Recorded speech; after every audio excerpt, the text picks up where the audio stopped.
परीक्षा तो है ही है, आप है, मैं हूं, परीक्षा है, तो फिर अच्छा ही है कि हम परीक्षा पे चर्चा कंटिन्यू करेंगे और इस साल भी ब्रेक नहीं लेंगे। अभी हम अपनी बातचीत का सिलसिला शुरू करने जा रहे हैं।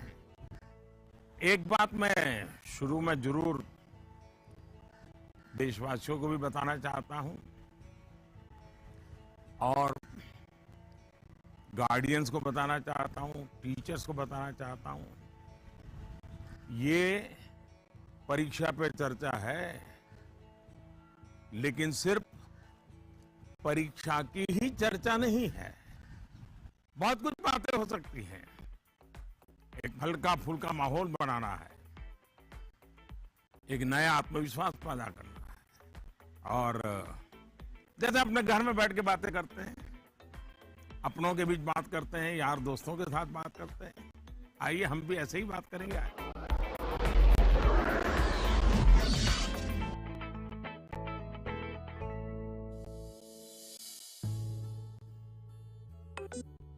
नमस्कार हॉनरेबल पीएम सर। नमस्कार नमस्कार। मेरा नाम एन पल्लवी है। मैं 9वीं कक्षा पढ़ रही हूँ।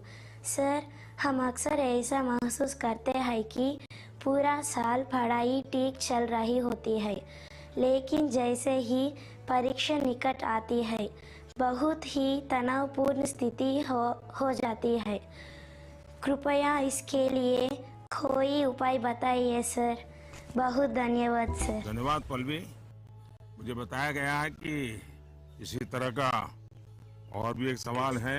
सादर अभिनंदन आदरणीय प्रधानमंत्री जी। मेरा नाम अर्पण पांडे है। मैं global Indian international school Kuala Lumpur Malaysia में 12वीं कक्षा का छात्र हूँ। मैं आपसे अपनी भावी भविष्य की सफलता हेतु एक प्रश्न के उत्तर की आकांक्षा करता हूँ और आशा करता हूँ कि आप इसमें मेरा मार्गदर्शन करेंगे। मेरा प्रश्न है, परीक्षा की तैयारी के दौरान हमारे मन में आने वाले भय और तनाव से हम कैसे उभरे? कि क्या होगा अगर अच्छे अंक और अच्छा कॉलेज मिलेगा या नहीं? धन्यवाद। पल्लवी, अर्पण, देखिए, आप जब ये फियर की, डर की बात करते हैं तो मुझे भी डर लग जाता है। अरे ऐसी कौन सी बात है जिसके लिए डरना चाहिए? क्या पहली बार एग्जाम देने जा रहे हो क्या पहले कभी एग्जाम दी नहीं? क्या आपको मालूम नहीं था कि मार्च महीने, अप्रैल महीने में एग्जाम आती है? सब पता है, पहले से पता है, साल भर पहले से पता है। अचानक तो नहीं आया है। और जो अचानक नहीं आया है, कोई आसमान नहीं टूट पड़ा है, इसका मतलब हुआ कि आपको डर एग्जाम का नहीं है, आपको डर किसी और का है। वो क्या है? आपके आसपास एक माहौल बना दिया गया है कि यही एग्जाम सब कुछ है, यही जिंदगी है। और इसके लिए पूरे सामाजिक वातावरण, कभी कभी स्कूल का वातावरण भी, कभी कभी माँ बाप भी, कभी अपने रिश्तेदार भी एक ऐसा माहौल बना देते हैं, ऐसी चर्चा करते हैं कि जैसे कोई बहुत बड़ी घटना से आपको गुजरना है, बहुत बड़े संकट से गुजरना है। मैं उन सब से कहना चाहूंगा, खास करके मैं पेरेंट्स से कहना चाहता हूं, आपने क्या करके रख दिया है? मैं समझता हूं कि ये सबसे बड़ी गलती है। हम आवश्यकता से अधिक ओवर कॉन्शियस हो जाते हैं, हम थोड़े ज्यादा ही सोचने लग जाते हैं और इसलिए मैं समझता हूं कि जिंदगी में ये कोई आखिरी मुकाम नहीं है। ये जिंदगी बहुत लंबी है, बहुत पड़ाव आते हैं। एक छोटा सा पड़ाव है, हमें दबाव नहीं बनाना चाहिए। चाहे टीचर हो, स्टूडेंट हो, परिवारजन हो, यार दोस्त हो, अगर बाहर का दबाव कम हो गया, खत्म हो गया, तो एग्जाम का दबाव कभी महसूस नहीं होगा। कॉन्फिडेंस फलेगा फूलेगा, प्रेशर रिलीज हो जाएगा, डिक्रीज हो जाएगा। और बच्चों को घर में सहज तनाव मुक्त जीना चाहिए। छोटी मोटी हल्की फुल्की बातें जो रोज करते थे वैसी करनी चाहिए। देखिए दोस्तों, पहले क्या होता था, पहले माँ बाप बच्चों के साथ ज्यादा इन्वॉल्व रहते थे और सहज भी रहते थे और कई विषयों पर इन्वॉल्व रहते थे। आज जो भी इन्वॉल्व रहते हैं वो ज्यादातर कैरियर, एग्जाम, पढ़ाई, किताब, सिलेबस, मैं उसको सिर्फ इन्वॉल्वमेंट नहीं मानता हूं।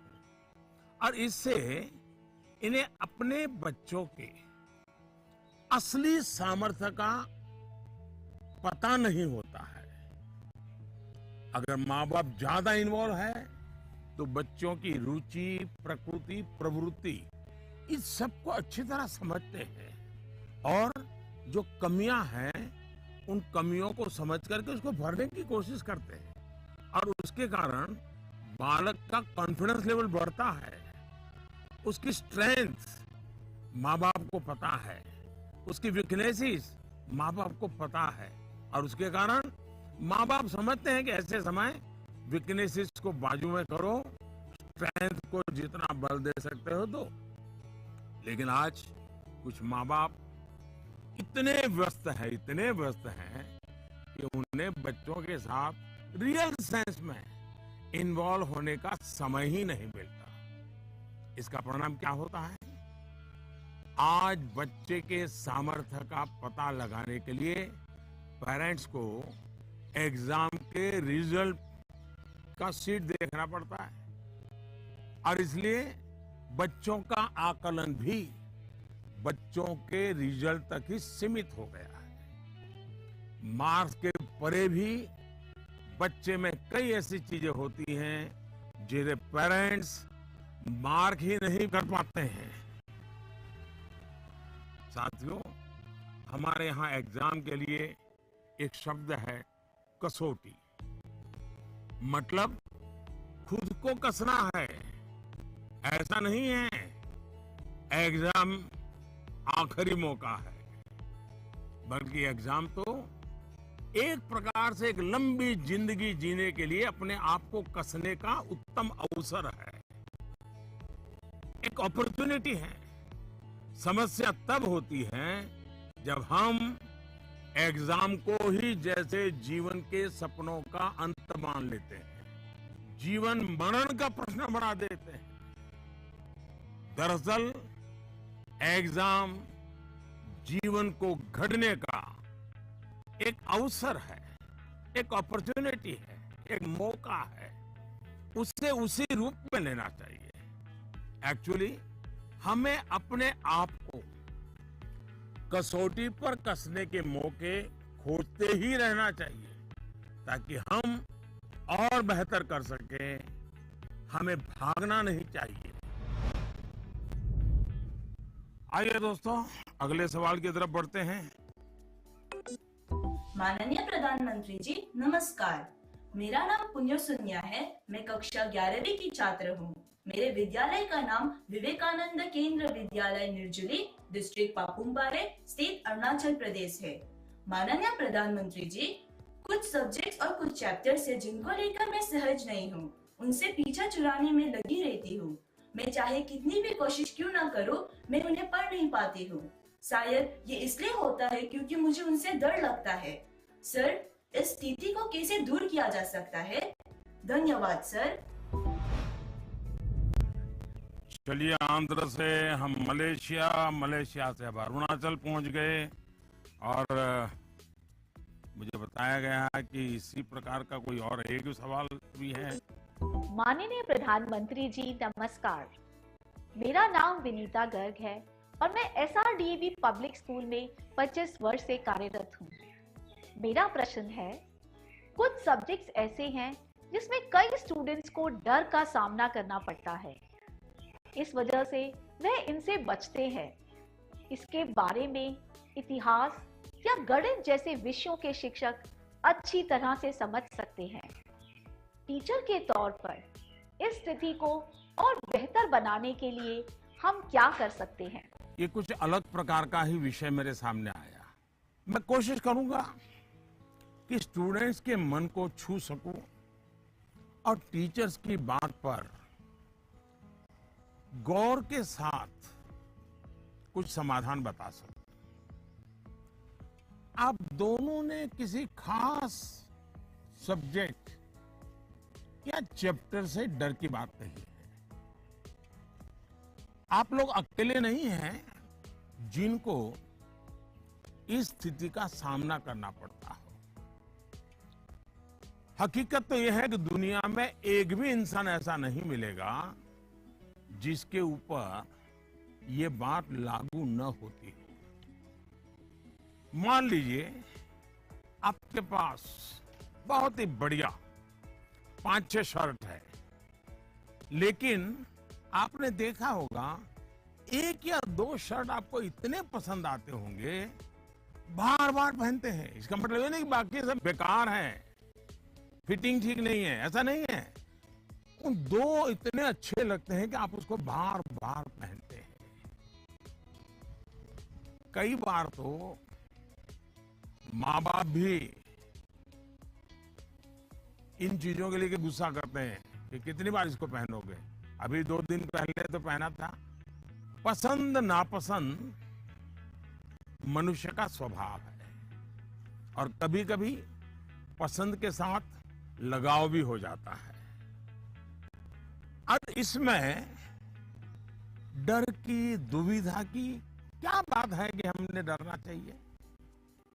दरअसल होता क्या है, जब आपको कुछ चीजें ज्यादा अच्छी लगने लगती हैं तो उनके साथ आप बहुत कंफर्ट हो जाते हैं, बहुत कंफर्टेबल लगता है, सहज हो जाते हैं। लेकिन जिन चीजों के साथ आप सहज नहीं होते,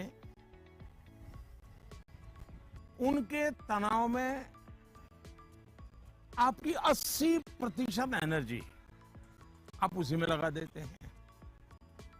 और इसलिए स्टूडेंट से मैं यही कहूंगा कि आपको अपनी एनर्जी को इक्वली डिस्ट्रीब्यूट करना चाहिए। सभी विषयों में बराबर बराबर। आपके पास पढ़ाई के लिए 2 घंटे हैं तो उन घंटों में हर सब्जेक्ट को समान भाव से पढ़िए। अपने समय को इक्वल डिस्ट्रीब्यूट करिए। साथियों, आपने देखा होगा टीचर्स, माता पिता हमें सिखाते हैं कि जो सरल है वो पहले करें। ये आम तौर पर ये कहा जाता है और एग्जाम में तो खास तौर पर बार बार कहा जाता है जो सरल उसको पहले करो भाई, जब टाइम बचेगा तब वो कठिन है उसको हाथ लगाना। लेकिन पढ़ाई को लेकर मैं समझता हूं ये सलाह आवश्यक नहीं है और उपयोगी भी नहीं है। मैं जरा इन चीज को अलग नजरिए से देखता हूं। मैं कहता हूं जबकि पढ़ाई की बात हो तो कठिन जो है उसको पहले लीजिए। आपका माइंड फ्रेश है, आप खुद फ्रेश हैं, उसको अटेंड करने का प्रयास कीजिए। जब कठिन को अटेंड करेंगे तो सरल तो और भी आसान हो जाएगा। मैं अपना अनुभव बताता हूं। जब मैं मुख्यमंत्री था, तो प्रधानमंत्री बना, तो मुझे भी बहुत कुछ पढ़ना पड़ता है, बहुत कुछ सीखना पड़ता है, बहुतों से सीखना पड़ता है, चीजों को समझना पड़ता है। तो मैं क्या करता था, जो मुश्किल बातें होती है, जिसके निर्णय थोड़े गंभीर होते हैं, मैं मेरे सुबह जो शुरू करता हूं तो कठिन चीजों से शुरू करना पसंद करता हूं। मुश्किल से मुश्किल चीजें मेरे अफसर मेरे सामने लेकर के आते हैं, तो उनको मालूम है कि वो मेरा एक अलग मूड होता है। मैं चीजों को बिल्कुल तेजी से समझ लेता हूं, निर्णय करने की दिशा में आगे बढ़ता हूं। मैंने अपना एक नियम बनाया है, कोशिश की है। और जो सरल चीजें हैं, दिन भर की थकान के बाद रात देर हो जाती है, तो चलो भाई अब उनको मैं ज्यादा दिमाग खपाने की जरूरत नहीं हो, कोई गलती होने का कारण नहीं है, तो उन चीजों को मैं देर रात तक खींच लेता हूं। लेकिन सुबह जब उठता हूं तो फिर कठिन से ही मुकाबला करने के लिए निकल पड़ता हूं। दोस्तों, एक और बात हमें अपने आप से सीखनी चाहिए। आप देखिए, जो लोग जीवन में बहुत सफल हैं, वो हर विषय में पारंगत नहीं होते, लेकिन किसी एक विषय पर, किसी एक सब्जेक्ट पर उनकी पकड़ जबरदस्त होती है। अब जैसे लता दीदी हैं, लता मंगेशकर जी की पूरे दुनिया में नाम है, हिंदुस्तान के हर जुबान पे नाम है, लेकिन अगर कोई जाकर के उनको कहे कि आज हमारे क्लास में आइए और ज्योग्राफी पढ़ाइए, हो सकता है वो न भी पढ़ा भी पाए, मैं नहीं जानता हूं कि वो पढ़ा पाए न पढ़ा पाए, लेकिन लता जी की महारत ज्योग्राफी में शायद न भी हो, लेकिन संगीत की दुनिया में उन्होंने जो किया हुआ है, एक विषय पर जिस प्रकार से अपना जीवन खपा दिया है, आज वो हर एक के लिए प्रेरणा का कारण बन गई है। और इसलिए आपको भले कुछ सब्जेक्ट मुश्किल लगते हो, ये कोई आपके जीवन में कोई कमी नहीं है। आप बस ये ध्यान रखिए कि इस मुश्किल लगने वाले सब्जेक्ट की पढ़ाई से खुद को दूर मत कीजिए, उसे भागिए मत। वहीं टीचर्स के लिए मेरी सलाह ये है, वो विद्यार्थियों से उनको टाइम मैनेजमेंट के संबंध में, उसके तौर तरीके के संबंध में, सिलेबस के बाहर जाकर के भी कभी उनसे बातें करें, उनसे चर्चा करें, उनको गाइड करें। विद्यार्थियों को टोकने के बजाय उन्हें गाइड करें। टोकना, रोकना, उसका प्रभाव क्लास में सार्वजनिक तौर पर जरूर कहें, ताकि सबका प्रबोधन होगा। लेकिन बहुत सी बातें ऐसी होती हैं, जब किसी एक बच्चे को बुला करके चलते चलते थोड़ा सर पे हाथ रख करके बहुत ही प्यार से कहिए, देखिए तुम्हारे में बहुत बड़ी ताकत है, आप देखिए ये बहुत काम आएगा, बहुत काम आएगा। एक काम करिएगा, आपके जीवन में ऐसी कौन सी बातें थी, ऐसे कुछ कामों की लिस्ट बनाइएगा। जैसे साइकिल चलाना कभी आपको कठिन लगा होगा, लेकिन अब वही काम आप बहुत सरलता से करते लेते होंगे। कभी जो कठिन था उसको आपने कन्वर्ट कर दिया। आपके जीवन में ऐसी सैकड़ों चीजें होगी, अगर आप ये याद करके जरा किसी कागज पर लिख लेंगे, तो कभी आपको किसी को भी, मुझसे भी कठिन वाला सवाल पूछना ही नहीं पड़ेगा, क्योंकि कभी कोई चीज आपको कठिन लगेगी ही नहीं। मुझ पे भरोसा कीजिए दोस्तों, एक बार करके देखिए। Honorable Prime Minister Ji, Vanakkam. I am Neil Anand, studying 12th standard in Vivekananda Kendra Vidyalaya Metric Higher Secondary School, Kanyakumari. Dear sir, during this pandemic situation, after the online classes, we all get more free time than usual. I would like to know how can we make the best use of our free time. My thanks to our Honorable Prime Minister for giving this opportunity. वणक्कम। Mummy papa को पता चलेगा ना कि आप परीक्षा के समय में खाली समय की बात कर रहे हैं, तो फिर देखिए क्या क्या होता है।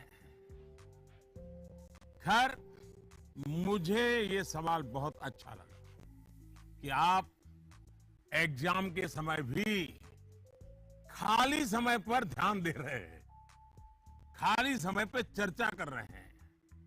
देखिए दोस्तों, खाली समय, इसको खाली मत समझिए कि खजाना है, खजाना।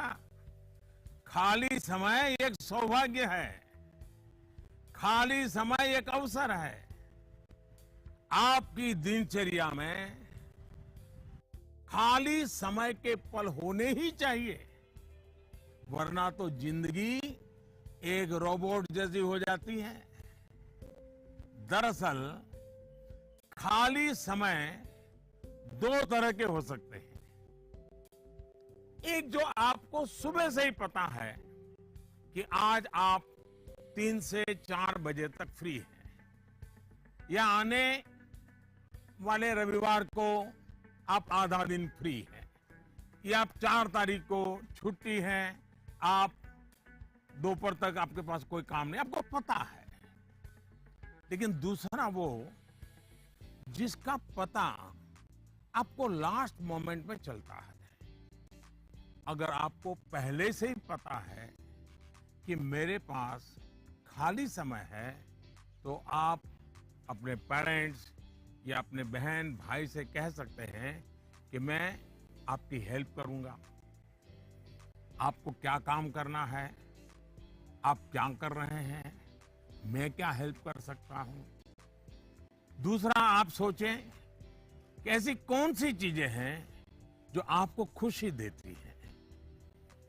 थोड़ा भारी भरकम शब्द है, स्वांतः सुखाय, जिसमें से आपको सुख मिलता है, आपको आनंद मिलता है, आपके मन को बहलाती हैं।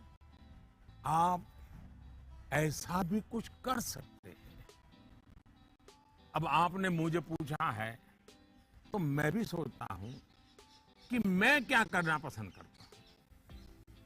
मैंने अपनी दिनचर्या में ऑब्जर्व किया है कि अगर मुझे थोड़ा सा भी खाली समय मिल जाए और अगर झूला है तो मेरा मन करता है कुछ पल में झूले पर जरूर बैठूं।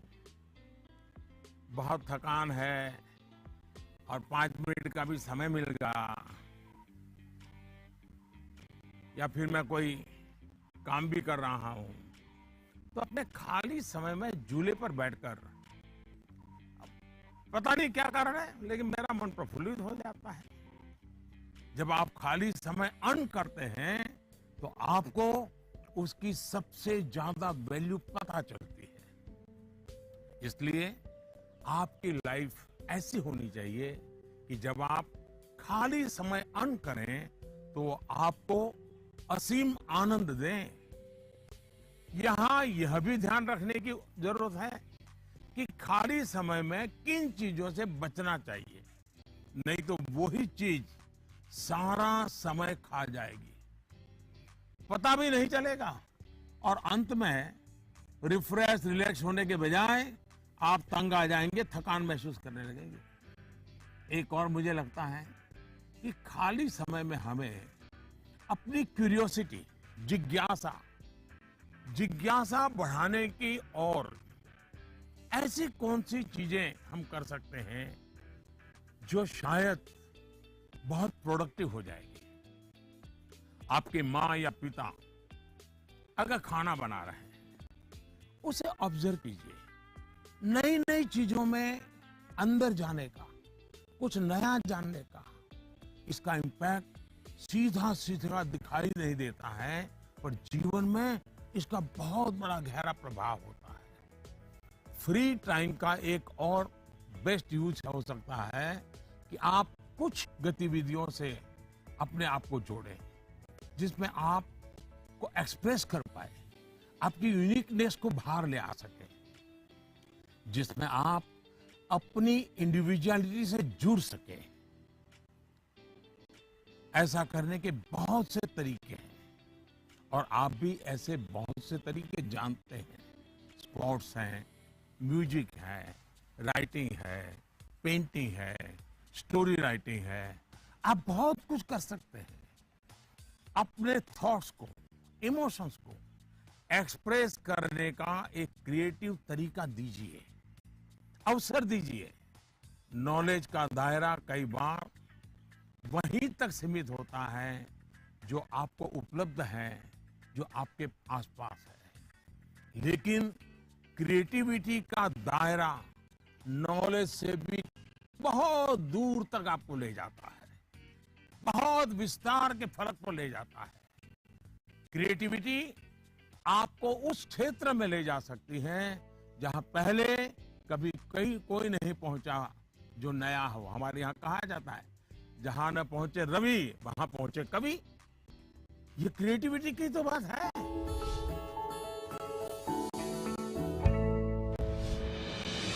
With the world's largest COVID vaccination drive, India is leading the way. As the vaccine reaches every corner of the nation, do not forget the mantra, Dawai bhi, kadai bhi. Let's continue our fight against COVID-19. Vaccination along with social distancing, sanitization and masks.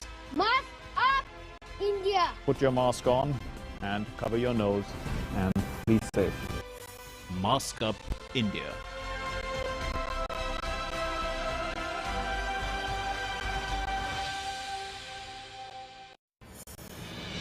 दवाई भी कड़ाई भी का मंत्र लिए vaccination की चल रही है लहर, गांव गांव शहर शहर। लेकिन जब इतना किया है सब्र, तो थोड़े और समय रखें कोरोना पर कड़ी नजर। ना छोड़ें 2 गज दूरी, सैनिटाइजेशन और मास्क की सावधान डगर। रहें इस खतरे से सचेत हर प्रहर। कोरोना को हराना है तो मास्क जरूर लगाना है। Mask up, India! दवाई भी कड़ाई भी, और इसीलिए जब भी अपने घर से बाहर निकलें अपने मुंह और नाक को ढक के रखें। Mask up India.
नमस्ते ऑनरेबल पीएम सर, मैं आशा केकतपुरे बेंगलोर से।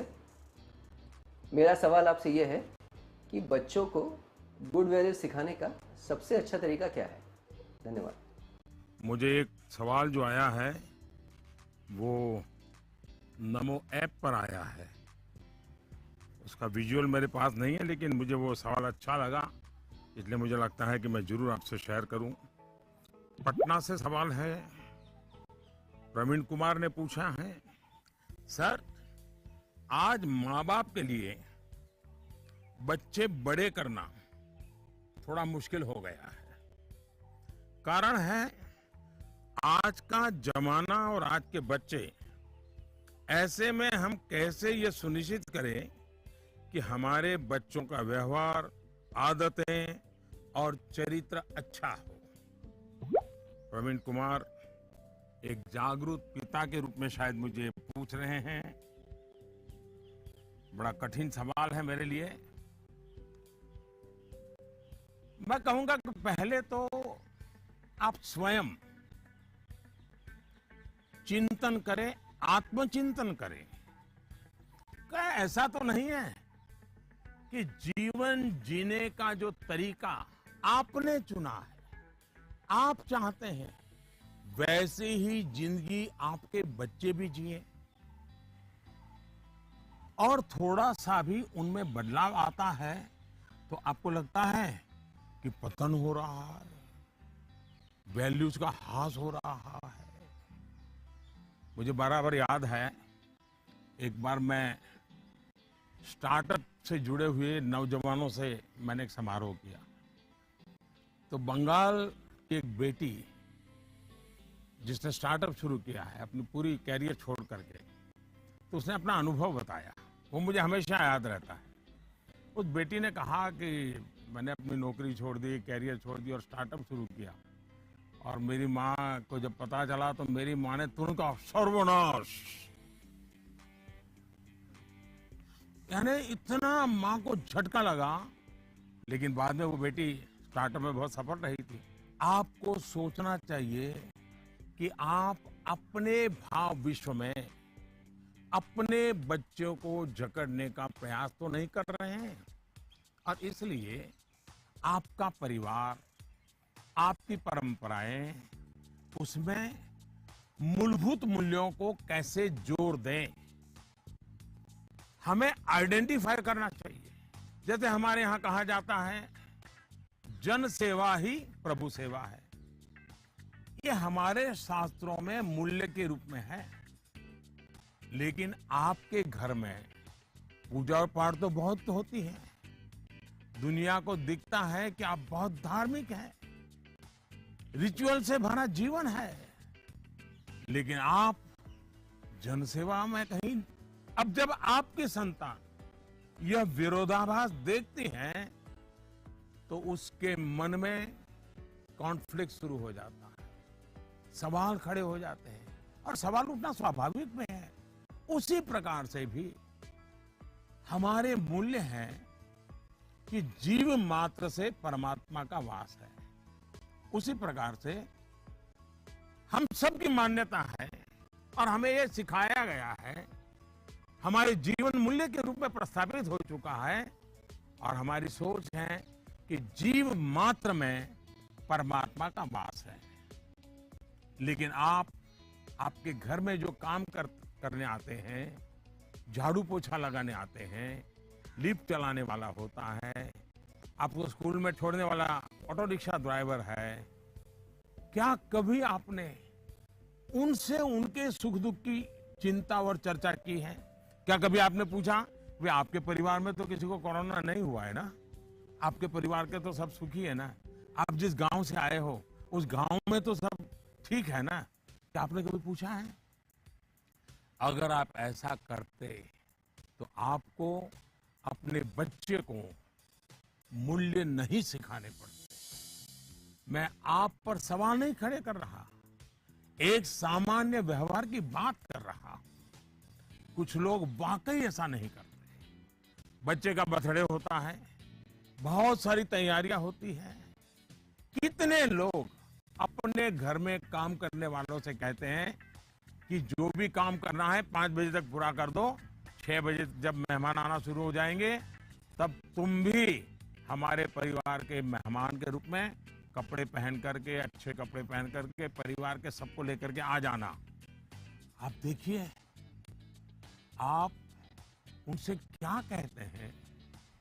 आज घर में बहुत से मेहमान जाने वाले हैं, देर तक रुकना पड़ेगा। आप ऐसा कहने के बजाय क्या कहते हैं? देखो, कल बहुत मेहमान आने वाले हैं, बहुत काम है, तुम घर बता के आ जाना, देर से आऊंगा, देर से आऊंगी। यानी आपका बच्चा देख रहा है कि इतना बड़ा उत्सव है घर में, लेकिन वो जो मेरे लिए मेहनत करते हैं दिन रात, वो तो इसमें हिस्सेदारी नहीं है। और तभी उस बच्चे के मन में टकराव शुरू होता है। मैं आपको एक और उदाहरण देता हूं। हम कहते हैं बेटा बेटी एक समान, ये मूल्य है हमारे यहाँ देव रूप की जो कल्पना की गई है, उसमें स्त्री भगवान का उतना ही महत्व है। लेकिन हमारे घर के वातावरण में बेटे और बेटी के बीच जाने अनजाने में जो ट्रीटमेंट किया जाता है, उसमें असमानता होती है। उसके बाद जब वही बेटा समाज जीवन में जाता है, तो उसके द्वारा नारी समानता में कुछ न कुछ कमी की संभावना बढ़ ही जाती है। ये सही है कि परिवार के संस्कार अच्छे होते हैं तो बुराइयां हावी नहीं होती हैं, लेकिन 19-20 का ही फर्क होता है। बेटा बेटे के व्यवहार में कुछ न कुछ कमी रह जाती है। इसलिए हमने जो अपना भाव विश्व बनाया हुआ है, वो जब व्यवहार की कसौटी पर खरा नहीं उतरता है, तब बच्चों के मन में अंतर्द्वंद शुरू हो जाता है। इसलिए मूल्यों को कभी भी थोपने का प्रयास न करें, मूल्यों को जीकर प्रेरित करने का प्रयास करें। आखिरकार बच्चे बड़े स्मार्ट होते हैं।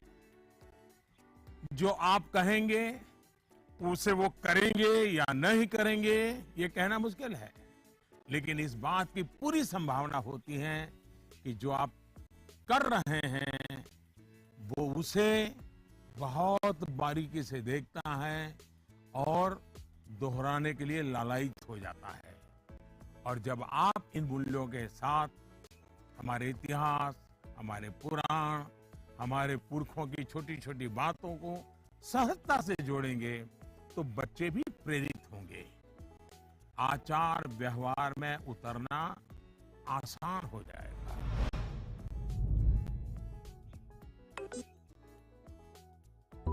नमस्कार सर, मैं प्रतिभा गुप्ता, कुंदन विद्या मंदिर लुधियाना से। सर, मेरा आपसे सवाल ये है कि हमें हमेशा काम करवाने के लिए बच्चों के पीछे भागना पड़ता है, तो हम कैसे उन्हें सेल्फ मोटिवेटेड बना सकते हैं ताकि वे अपनी चीजें खुद करें? धन्यवाद। आप बुरा न माने तो मैं जरा इस विषय में आपसे अलग राय रखता हूं। मुझे लगता है कि बच्चों के पीछे इसलिए भागना पड़ता है क्योंकि उनकी रफ्तार हमसे ज्यादा है। ये बात सही है कि बच्चों को सिखाने की, बताने की, संस्कार देने की जिम्मेदारी परिवार के सबकी है, लेकिन कई बार बड़े होने के बावजूद हमें भी तो जरा मूल्यांकन करना चाहिए। हम एक सांचा तैयार कर देते हैं और बच्चे को उसमें ढालने की कोशिश करते रहते हैं और समस्या यहीं से शुरू होती है। हम इसे सोशल स्टेटस का सिंबल बना देते हैं। अक्सर माता पिता अपने मन में कुछ लक्ष्य तैयार कर लेते हैं, कुछ पैरामीटर बना लेते हैं और कुछ सपने भी पाल लेते हैं। फिर अपने उन सपनों और लक्ष्यों को पूरा करने का बोझ बच्चों पर डाल देते हैं। हम अपने लक्ष्यों के लिए बच्चों को जाने अनजाने में, माफ करना मुझे, मेरा शब्द कहीं कठोर लगेगा, जाने अनजाने में हम बच्चों को इंस्ट्रूमेंट मानने लगते हैं। और जब बच्चों को उस दिशा में खींचने में विफल हो जाते हैं तो ये कहने लगते हैं कि बच्चों में मोटिवेशन और इंस्पिरेशन की कमी है। किसी को भी मोटिवेट करने का पहला पार्ट है ट्रेनिंग, प्रॉपर ट्रेनिंग। एक बार बच्चे का मन ट्रेन हो जाएगा तब उसके बाद मोटिवेशन का समय शुरू होगा। ट्रेनिंग के कई माध्यम, कई तरीके हो सकते हैं। अच्छी किताब, अच्छी मूवीज, अच्छी कहानियां, अच्छी कविताएं, अच्छे मुहावरे या अच्छे अनुभव, ये सब एक प्रकार से ट्रेनिंग के ही टूल्स हैं। जैसे कि आप चाहते हैं आपका बच्चा सुबह उठ करके पढ़े, आप उसे कहते हैं, बोलते भी हैं, डांटते भी हैं, लेकिन आपको सफलता नहीं मिलती। लेकिन क्या आपके घर में कभी ऐसी किताबों की चर्चा होती है जिसमें इनडायरेक्टली सुबह उठने के फायदों की चर्चा हो? हमारे यहाँ आध्यात्मिक जीवन के लोग ब्रह्म मुहूर्त से ही उनका दिवस प्रारंभ हो जाता है और वो उसी के नॉर्म्स का पालन करते हैं। तो दूसरी ओर आजकल 5 AM क्लब की भी चर्चा होती है। क्या आपने ऐसी किसी किताब की घर में चर्चा की है या कोई ऐसी मूवी या डॉक्यूमेंट्री देखी है जिसमें इस बारे में वैज्ञानिक तरीके से तर्कबद्ध तरीके से, इमोशंस के साथ बातें बताई गई हो, ये एक बार करके देखिए। सुबह उठने के लिए बच्चे की ट्रेनिंग खुद ही हो जाएगी। एक बार मन ट्रेन हो गया, मन में बच्चा समझ गया कि सुबह उठने का क्या फायदा है, तो फिर वो खुद मोटिवेट होने लगेगा। यही तो एनवायरनमेंट क्रिएशन होता है जिसकी घर में सबसे ज्यादा जरूरत है। आप बच्चे के बचपन का वो समय याद करिए जब आप उसको गोद में लेते थे। मान लीजिए आपकी जेब में पेन है या आपने चश्मा पहना है, बच्चा उसे खींचता है, चश्मा उतारता है, तो आप क्या करते हैं? आप बच्चे को अगर चश्मा वापस लेने की कोशिश करते हैं तो वो रोता है, पेन वापस लेने की कोशिश करते हैं तो रोता है। तो समझदार माँ बाप क्या करते हैं? उसको एक बड़ा बॉल उसके सामने खड़ा कर देते हैं, लेकर के खड़े हो जाते हैं। बच्चा क्या करता है? चश्मे छोड़ देता है, पेन छोड़ता है, बड़ा बॉल खेलने के लिए ले लेता है, न रोता है। आसानी से आप सॉल्यूशन निकाल देते हैं। आप उसका माइंड डाइवर्ट करके उसे ज्यादा पसंद की दूसरी पॉजिटिविटी देकर उसे मोटिवेट करते थे। ये जो काम आपने पहले किया है जब बच्चा बिल्कुल छोटा था, वही काम आप अब भी कर सकते हैं। आपने सुना होगा, एक दीप से जले दूसरा। आपका बच्चा पर प्रकाशित नहीं होना चाहिए। आपका बच्चा स्वयं प्रकाशित होना चाहिए। बच्चों के अंदर जो प्रकाश आप देखना चाहते हैं, वो प्रकाश उनके भीतर से प्रकाशमान होना चाहिए, और वो आपके जागरूक सक्रिय प्रयासों से संभव है। आप अपने एक्शंस में जो बदलाव दिखाएंगे, वो बच्चे बहुत बारीकी से ऑब्जर्व करेंगे। यहां एक और बात की ओर मैं आपका ध्यान दिलाऊंगा। बच्चों को कभी भी भय पैदा करके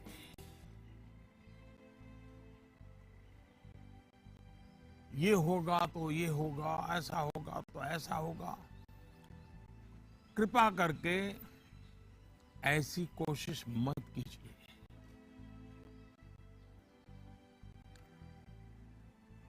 एक प्रकार से वो तरीका लगता तो बहुत आसान है, लेकिन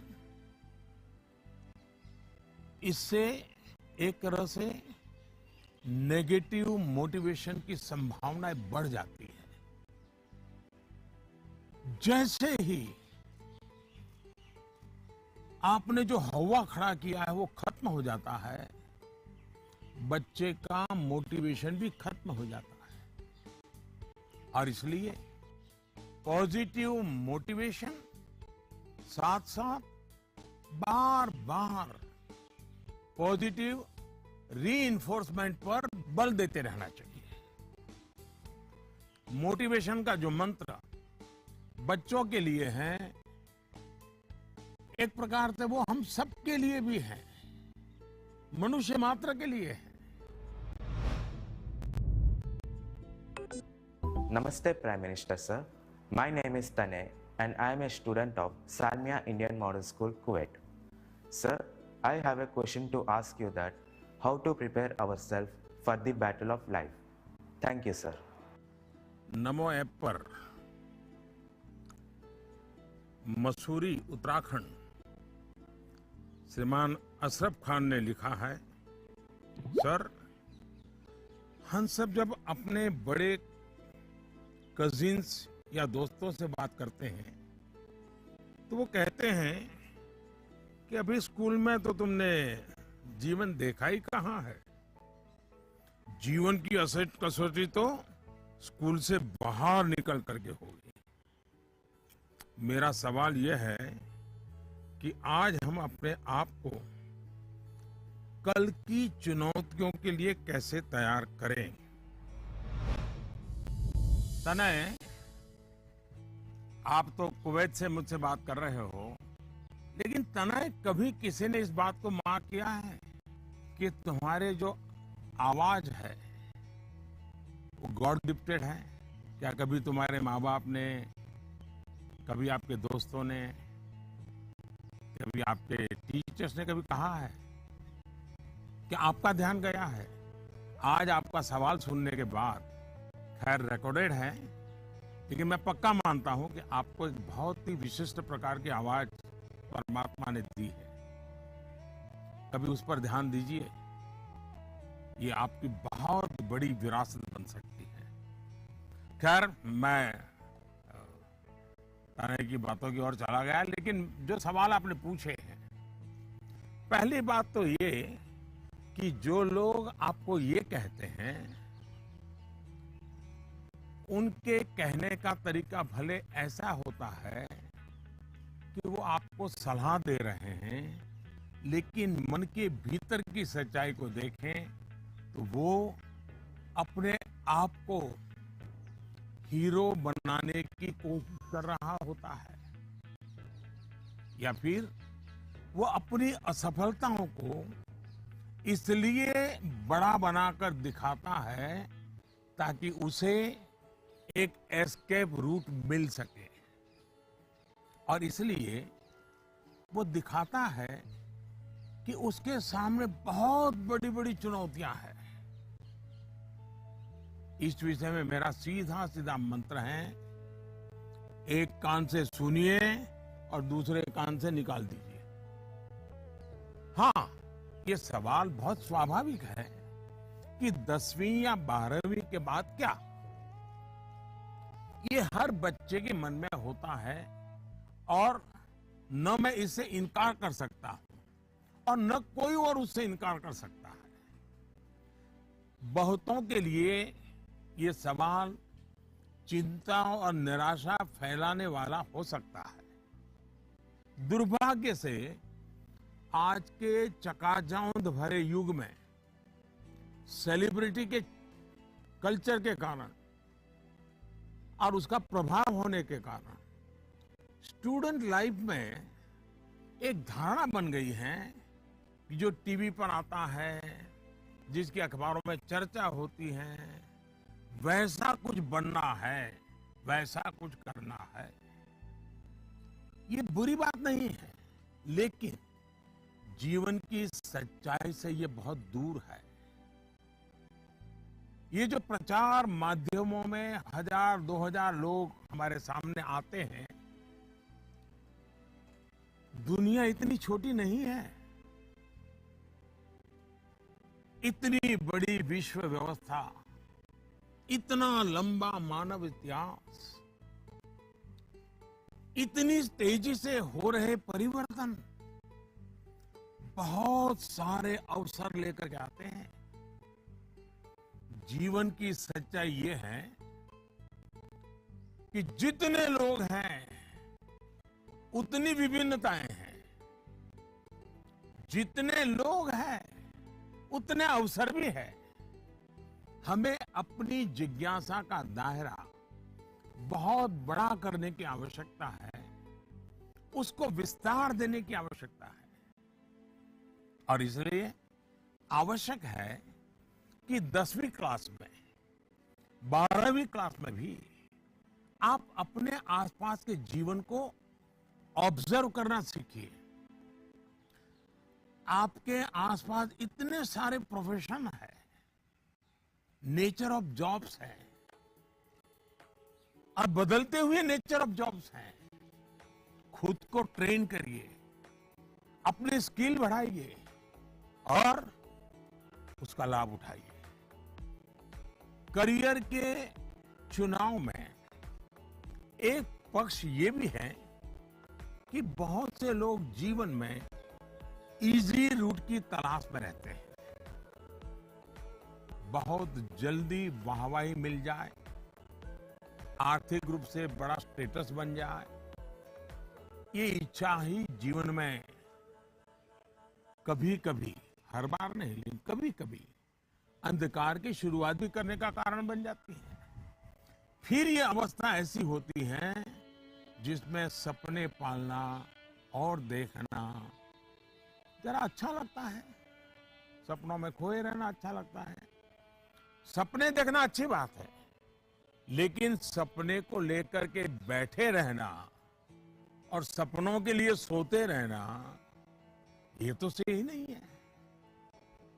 सपनों से आगे बढ़कर अपने सपनों को पाने का संकल्प, ये बहुत महत्वपूर्ण है। आपको सोचना चाहिए कि आपका वो कौन सा एक सपना है जिसे आप अपने जीवन का संकल्प बनाना चाहेंगे। जैसे ही आप ये संकल्प ले लेंगे, आपको आगे का रास्ता भी उतना ही साफ दिखाई देने लगेगा। माननीय प्रधानमंत्री जी प्रणाम। माफ करिएगा, मेरा सवाल परीक्षा पे आधारित नहीं है, पर कृपया करके आप इस पे हंसिएगा नहीं। आजकल के बच्चे प्रॉपर खाना नहीं खाना चाहते। सारा टाइम चिप्स, चॉकलेट और जंक पे उनका ध्यान रहता है। आप कृपया करके हमें ये बताइए कि हमें इसके बारे में क्या करना चाहिए। इसी प्रकार के कुछ और सवाल भी मेरे साथ हैं, और ये नरेंद्र मोदी ऐप पर छत्तीसगढ़ रायपुर से सुनीता पॉल जी ने लिखा है, सर हमारे बच्चों को हम जो टिफिन में देते हैं वे उस चीज को खाते नहीं और हमेशा फास्ट फूड खाने की जिद करते हैं। कृपया इस मुद्दे पर हमारा मार्गदर्शन करें। मैं समझ नहीं पा रहा हूं कि मैं ये सारे सवाल सुनकर के मुस्कुराऊं या जोरों से हंस पड़ूं। अगर इस मुद्दे पर हम मनोवैज्ञानिक तरीके से आगे बढ़े तो शायद इसका समाधान आसान हो जाएगा। हमारी जो ट्रेडिशनल खाने की चीजें हैं, मनोवैज्ञानिक रूप से उनके प्रति हम सहज रूप से गौरव का भाव पैदा करें। उसकी जो विशेषता है उसकी बात करें। खाना पकाने की हमारी जो प्रक्रिया है, किचन की जो एक्टिविटी है, वो घर के बाकी सदस्यों को पता होनी चाहिए कि कितनी मेहनत करने के बाद खाना पकता है। बच्चों के सामने भी ये सारी बातें चर्चा में लानी चाहिए। कैसे खाना पकता है, कितनी देर लगती है, कितने इंग्रेडिएंट्स होते हैं, उन्हें महसूस होगा कि आखिर कितनी मेहनत का काम होता है, और तब जाकर के मेरी थाली भरती है। दूसरा, आज के जमाने में खाने पीने की बहुत सारी वेबसाइट है। हेल्दी फूड की भी कोई कमी नहीं है। क्या हम इनसे भी जानकारियां जुटाकर ऐसी चीजों को लेकर कोई गेम डेवलप कर सकते हैं जो हम हफ्ते में एक बार खेल सकें?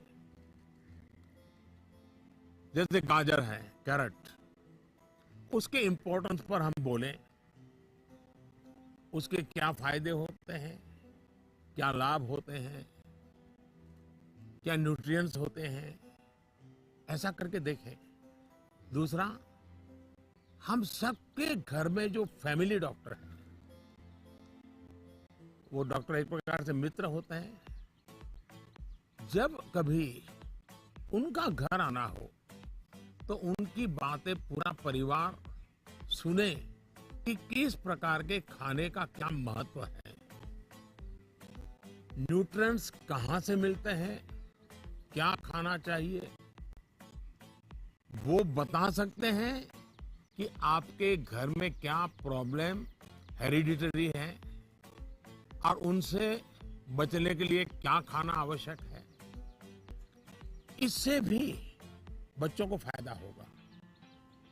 तीसरा, आप टीचर से रिक्वेस्ट कर सकते हैं कि आप बच्चों में ये क्या आपको तकलीफ हो रही है, खास करके खाने के विषय में, टीचर को समझाइए, टीचर को विश्वास में लीजिए। अब देखिए, टीचर बड़ी कुशलता से कथा कहते कहते, बात करते करते, हंसी मजाक में उसके दिमाग में भर देगा कि ये क्यों करना चाहिए। और टीचर के कहने का बच्चों पर अलग ही असर होता है। हमें भी कुछ कुछ नए एक्सपेरिमेंट करते रहना चाहिए। मैंने काफी ऐसे उदाहरण देखे हैं जहां परिवार में ट्रेडिशनल खाना ही बच्चों को मॉडर्न रंग रूप में बनाकर दिया जाता है, तो उससे बच्चों में भी उसको लेकर एक स्वाभाविक आकर्षण पैदा होता है। खैर, ये मेरे सिलेबस के बाहर का विषय है, लेकिन हो सकता है शायद मेरी कुछ बातें काम आ जाए आपको।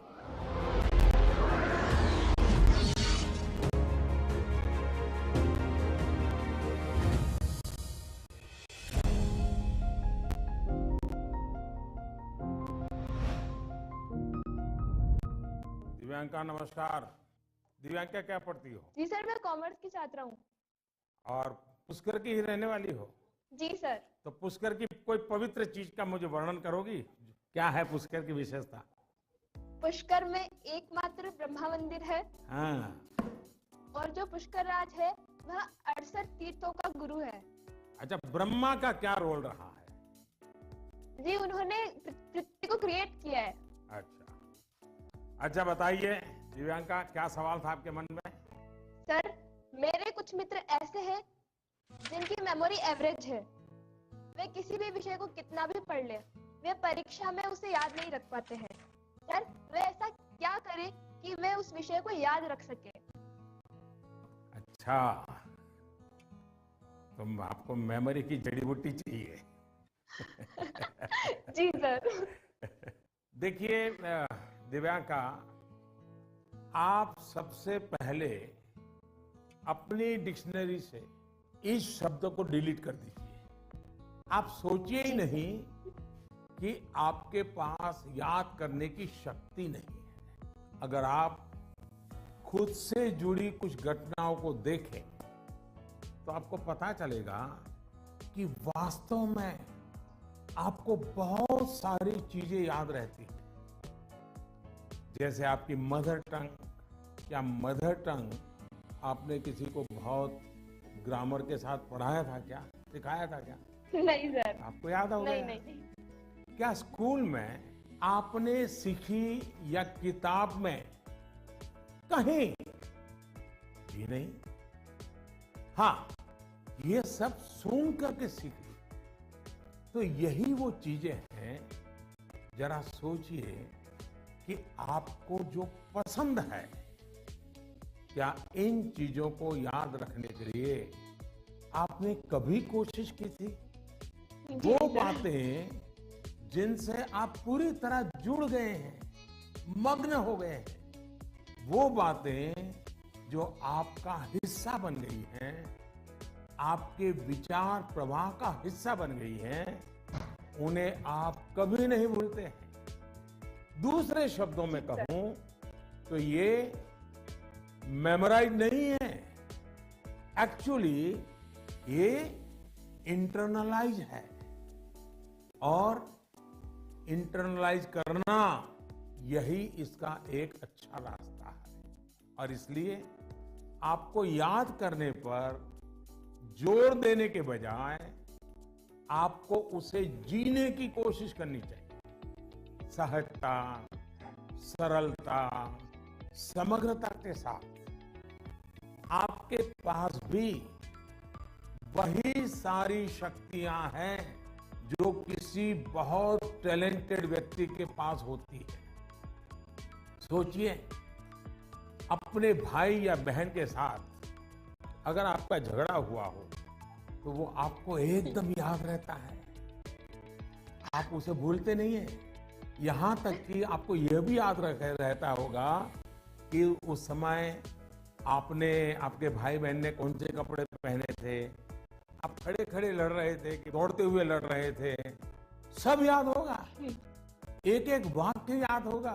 जी सर। यानी इसका एक मतलब यह है कि आप उसमें फुली इन्वॉल्व थे, आप उस क्षण को पूरी तरह जी रहे थे।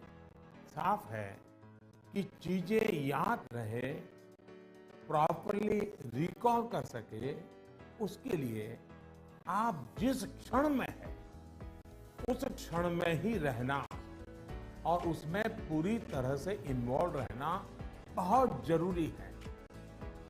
यानी हम पढ़ाई कर रहे हैं, किताब हाथ में है और मन है खेल के मैदान में, सहेलियों के साथ, दोस्तों के साथ, फिर तो मामला गड़बड़ हो जाता है।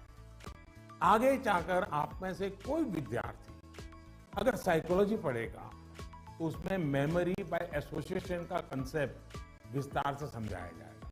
आप याद कीजिए कि स्कूलों में सुबह असेंबली में राष्ट्रगान होता है। अब जन गण मन हर कोई गाता है, लेकिन क्या कभी आपने जनगण मन गाते समय आपने उस राष्ट्रगान के साथ देश में ट्रैवल किया क्या? आप उसके साथ जो शब्द आते हैं उन शब्दों के साथ अपने आप को विजुअलाइज कर पाए कि नहीं कर पाए? पंजाब को, गुजरात को, महाराष्ट्र को, बंगाल को मन ही मन राष्ट्रगान गाते समय ट्रैवल किया क्या?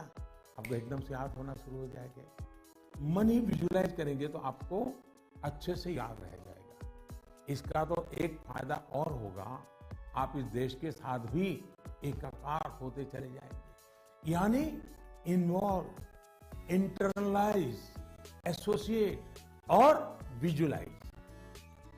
मेमोरी को शार्प करने के लिए इस फॉर्मूले पर आप चल सकते हैं। मैं आपको एक और उदाहरण देता हूं। आपके पास नोटबुक्स होती हैं, अलग अलग विषयों की किताबें होती हैं। आप जब भी घर से निकले ये तय करके निकले कि बैग में इतने नंबर पर इस विषय की नोटबुक होगी और इतने नंबर पर इस विषय की किताब होगी।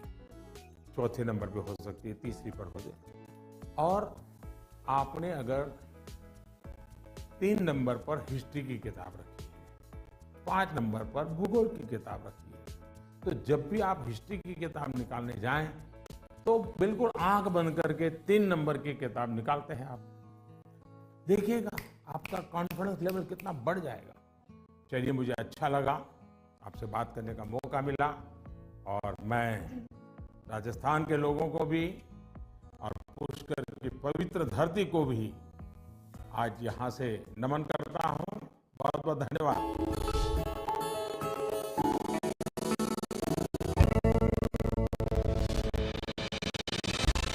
With the world's largest COVID vaccination drive, India is leading the way. As the vaccine reaches every corner of the nation, do not forget the mantra, Dawai bhi, Kadai bhi. Let's continue our fight against COVID-19. Vaccination along with social distancing, sanitization and masks. Mask up, India! Put your mask on and cover your nose and be safe. Mask up, India.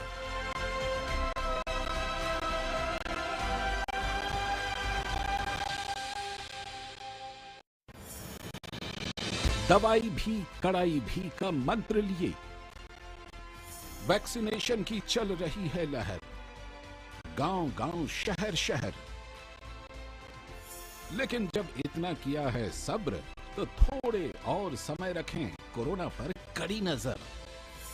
ना छोड़ें 2 गज दूरी, sanitisation और mask की सावधान डगर। रहें इस खतरे से सचेत हर प्रहर।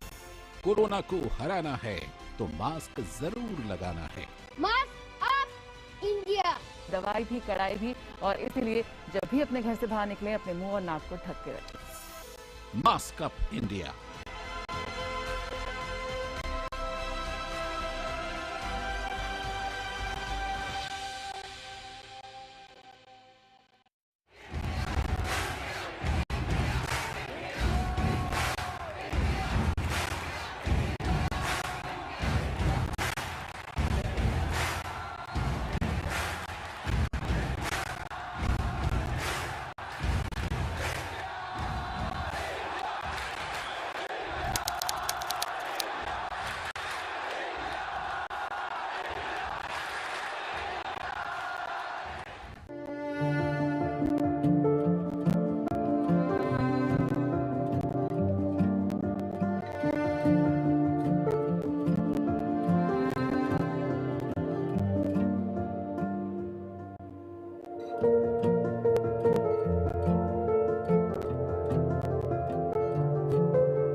नमस्ते जी।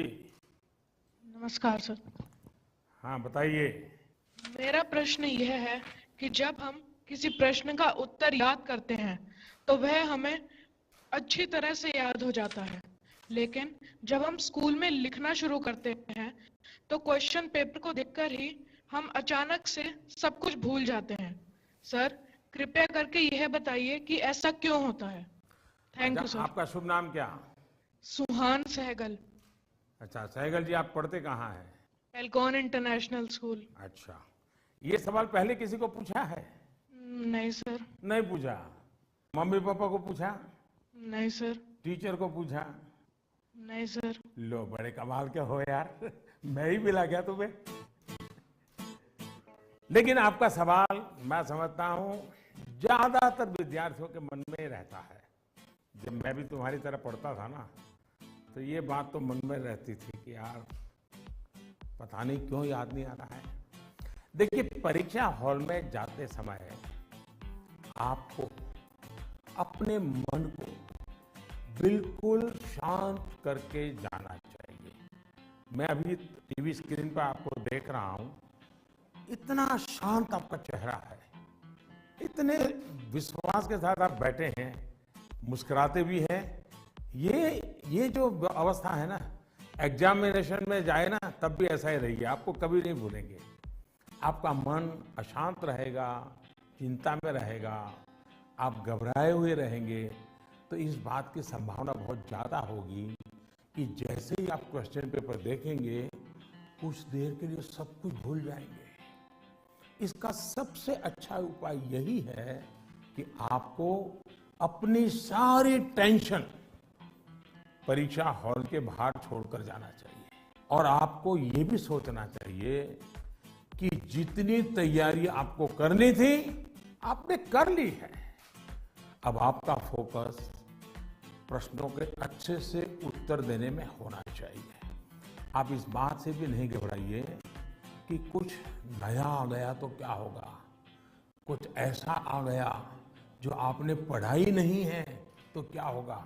और मैं सभी को कहूंगा, परीक्षा के तनाव को कम करने के लिए बिना टेंशन लिए परीक्षा देने के लिए बहुत सारी एक्टिविटीज, बहुत सारे उपाय आपको एग्जाम वॉरियर बुक में दिए गए हैं।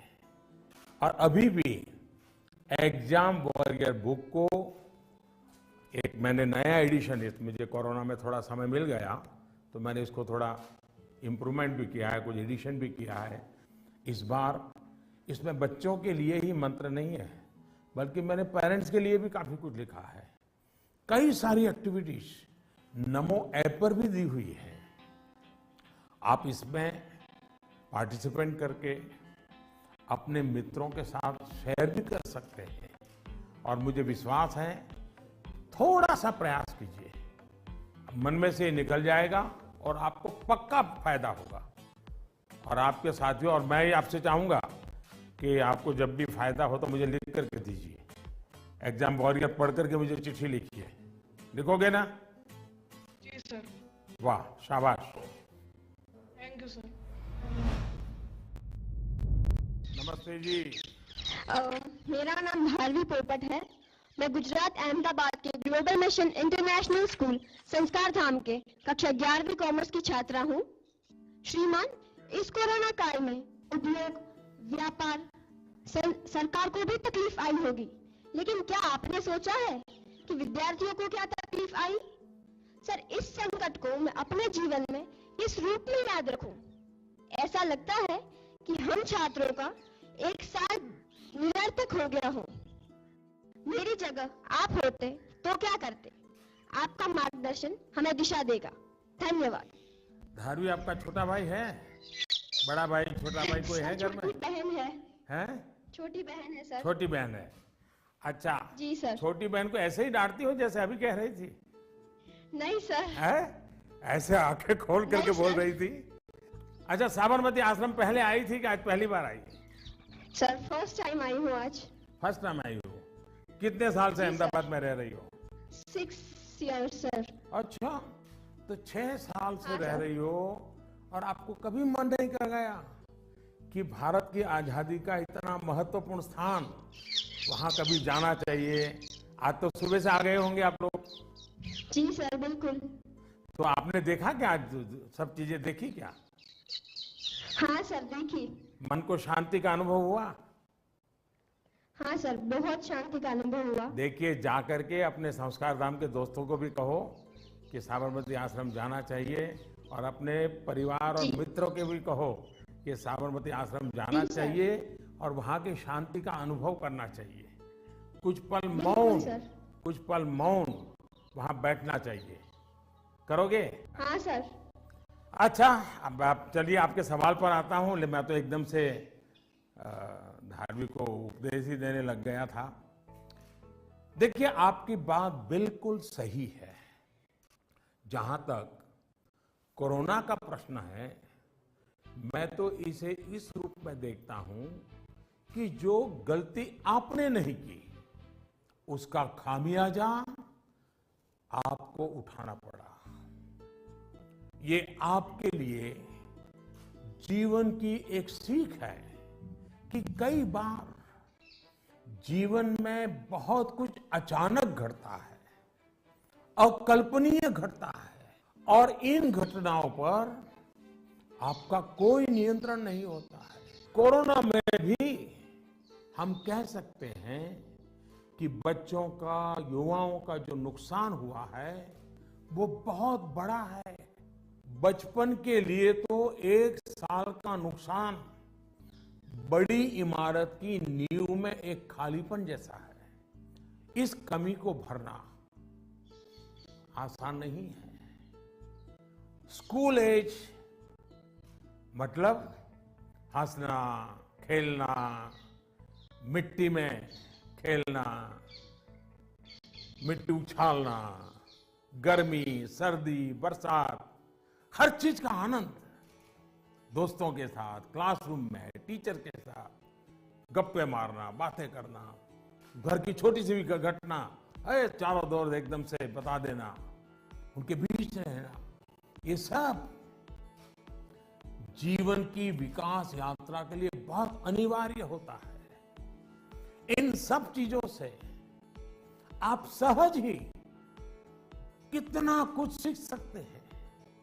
आपको भी लगता ही होगा, कोरोना काल के पहले का समय आप याद करते होंगे तो सोचते होंगे कि कितना कुछ मिस किया है। लेकिन कोरोना काल में अगर काफी कुछ खोया है तो बहुत कुछ पाया भी है।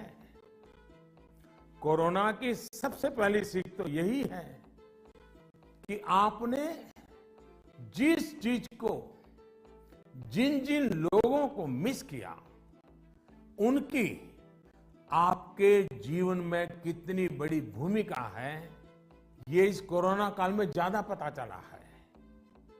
आपको इस बात का एहसास हुआ कि किसी को भी फॉर ग्रांटेड नहीं लेना चाहिए। खेलकूद हो, स्कूल में फिजिकल क्लासेस हो, या फिर आपके घर के पास सब्जी बेचने वाले, कपड़े प्रेस करने वाले, पास के बाजार के दुकानदार, जिन लोगों को, जिन बातों को आपने रूटीन समझ लिया था, उनका जब मिस करते हैं तब उनका सबका महत्व हम सबको अनुभव होता है, आपको भी पता चला है। इसलिए इस दिशा में आपको लगातार जागरूक रहना चाहिए और लाइफ लॉन्ग इस लेसन को याद रखना चाहिए।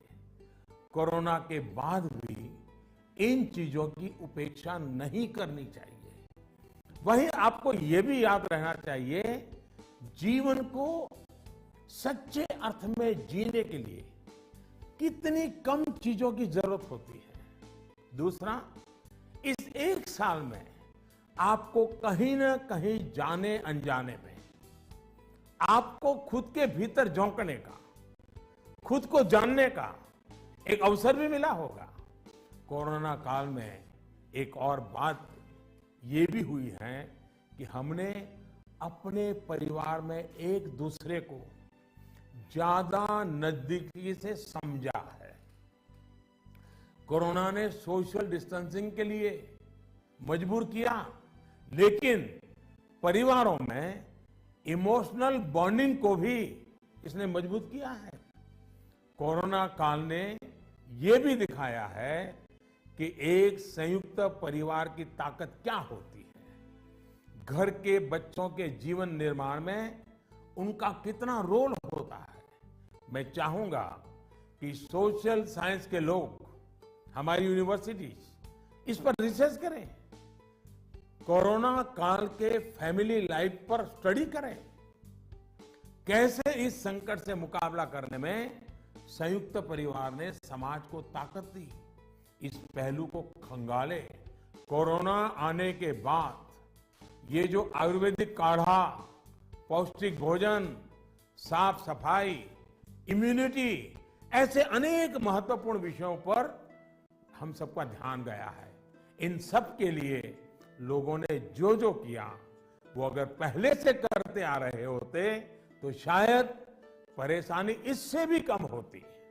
लेकिन अच्छा है, अब ये बदलाव लोगों ने अपने जीवन में शामिल कर लिया है, और इसलिए मैं यही कहूंगा, ये बहुत बड़ी बात है कि परिवार के बच्चे ऐसे गंभीर पहलुओं पर सोच रहे हैं, बात कर रहे हैं।